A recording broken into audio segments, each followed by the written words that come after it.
You know, we're living in momentous times. I don't think I'm ever going to forget 2020. And maybe it's something you'll tell your children, your grandchildren, your friends alike for a long, long time. As coronavirus spreads across the world. And we're working out what social distancing and self-isolation means for us and how we're going to get through. And we know that health workers are facing real pressures with limited resources, and those in schools are looking to provide continuing care for so many children. And then countless people are wondering where their jobs are going to continue or how they will continue as business is declining and people are being laid off. And at times like this, we're being told the thing to do is to pull together. And our reading from Luke chapter 5 verses 17 to 26 is often told as an example of pulling together, or to put it another way, having a persevering faith. But there's another question in that reading that makes you think. One that maybe everyone there was asking. And here's the question. Have you ever felt that whatever you do, you can't win? Well, maybe that's what Jesus felt. If he did one thing, he would please one group and alienate the other. If he did the opposite, then it would be the other way round. You take the religious and community leaders, looking to preserve the values of Scripture that had stood them in good stead for generations, in the face now of a movement that was growing and seemed to be against everything they stood for. They just couldn't win. The paralysed man in this story, daring to let his expectations be raised and risking that they might be dashed. And then the friends, taking a risk to step out, to go public, and if it didn't work out, they would do more than lose face. And so it seems that in so many ways, whatever people did, they couldn't win. But there was a problem in the story that caused all this to happen back then.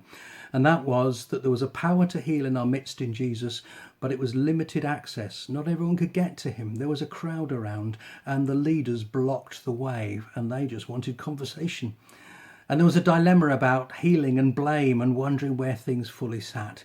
It must have felt to so many people, whatever we do, we can't win and we're trapped. But in the middle, something happened. People of faith and trust took action. The friends said, we're going to do something, and they scrambled through the roof in order to get their friend to Jesus. And Jesus himself spoke out and wouldn't allow the discussions around to stop, something momentous that could happen. And so in the middle of all this, people were having an encounter with Jesus, an experience of his love and his power. In the face of not being able to win, risk was taken and things changed. So if you take a look, you see what faith's all about. And you see what hope's all about. In Jesus, it was compassion and courage. And with those two things, he was able to change things. For the friends, it was imagination and action. In having faith and loving, they had the imagination to see it be different, and they took action.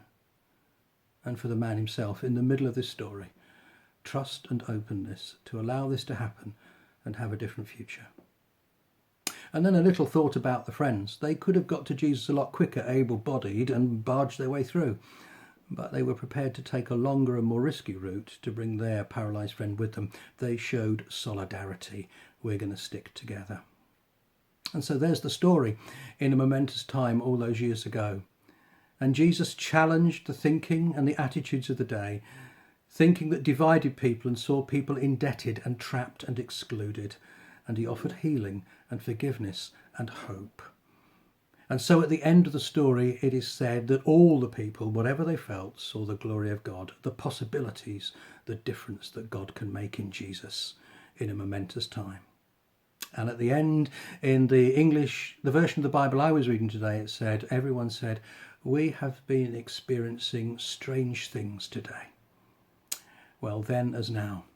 And we can show that same solidarity, imagination and compassion as we go through 2020. And so we're not meeting face to face, but we can do this through phones, WhatsApps and practical help where we can do shopping and keep in touch with people that none are isolated and none are excluded. But let's not forget that this is possible and gives us hope because of Jesus in the centre, an experience of him.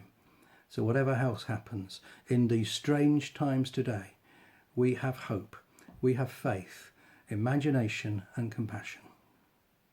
May you be blessed.